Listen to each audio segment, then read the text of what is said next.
I laver den ene her med klatregisninger, og der skal I bruge, jeg brugte faktisk også en forkert spole lige for lidt siden, vi skal have den væsentligt længere op, den skal op på de her 24.000 volt, for at du kan trække gnister. Den anden, den bruger vi til den her. Så der skal I faktisk have skiftet spole, og husk når I håndterer de her ting, bare I ved, at I har taget dem ud af stikkontakten, så er der ingen fare for noget af det. Hvad er forskellen på skolerne, tænker jeg? Altså, hvad er det, der gør, at den... Jamen, den her den genererer ikke så stor en spændingsforskel. Den her genererer en voldsom spændingsforskel. Nej, den der genererer en stor spændingsforskel, ikke? Altså høj spænding. Og det skal du have for at kunne trække en gnist. Ligesom båndgeneratoren, kan man sige.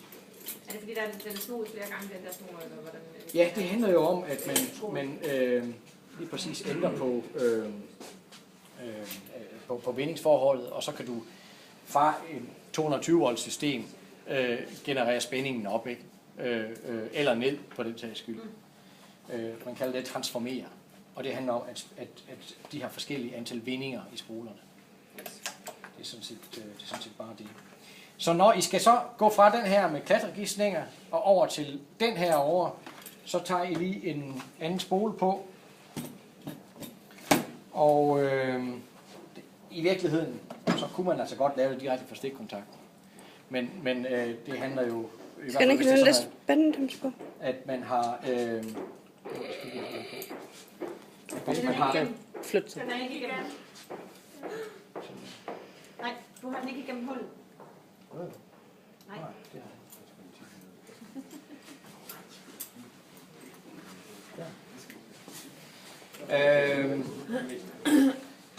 Så i virkeligheden kunne man godt lave direkte for stikkontakt, men her kan man trække lige en... Altså, og man kan også godt belaste systemet lidt mere. Så tager I en agurk, en syltet agurk, og jeg kan godt komme med et bud på, hvad der skal ske. Men I kan se, hvis I sætter den her på de her pladser, så kommer de frie spændingsender ikke til at røre hinanden. Og i virkeligheden kan man sige, at det her en anelse ulovligt. Fordi man må faktisk... det er ulovligt. Man må faktisk slet ikke have, når I skal have med elever at gøre, man slet ikke have frie ledningsender. Og her er der faktisk mulighed for at gøre sådan der, når jeg sætter det på. Så, og hvad har det for konsekvenser?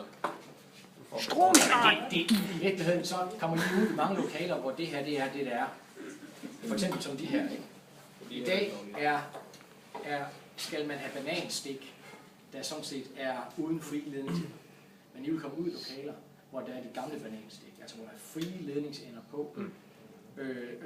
Og I har sikkert også stået og håndteret det i fysik på et eller andet tidspunkt. Og også måske arbejde med 220, det må man altså. Det er dem, man gerne må. Det er sådan, de skal se ud. Nu har vi så godt nok... og så er der faktisk også systemer, så man kan komme fra de gamle bananstik og så over i de her typer. Så her skal I have simpelthen bare bundet systemet, ikke? Men hvor voldsomt vil det være, hvis du nu, altså hvis eleverne nu vil røre ved det?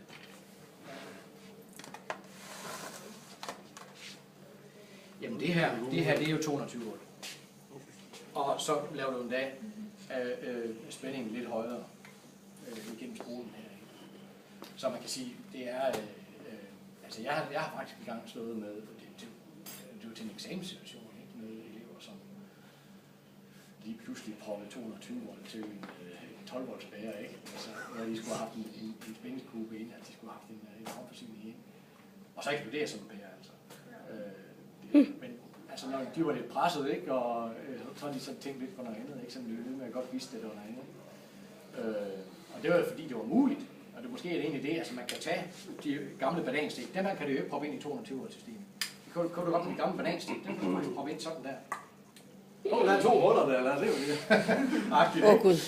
Og så hvis man lige tager det hvert, altså det svarer til at tage et søm, ikke? Og så måske endda kunne holde om ledningsenderne, så får du strøm herovre. Og det er jo den situation, der er den farlige. At lige få et gnist hernede fra det her, det betyder ikke noget særligt.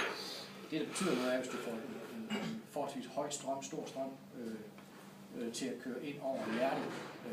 Altså ikke for en normal velfungerende person. Men ikke amperne. Måske har et svagt hjerte eller noget, som ikke, hvor det ikke er detekteret.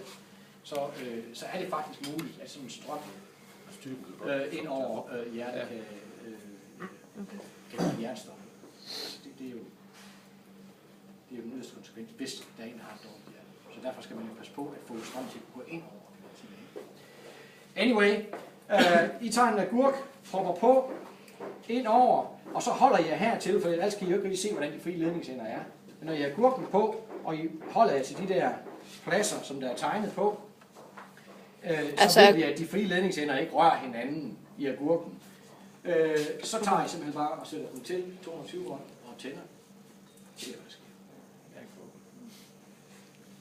Okay. Det er der, hvor man lige skal have en skive bacon, og så lige... Ja. Lige rundt om det lyser på. Ja. I kører det. Og husk det der med, når vi taler om højskæring, så er det for at håndtere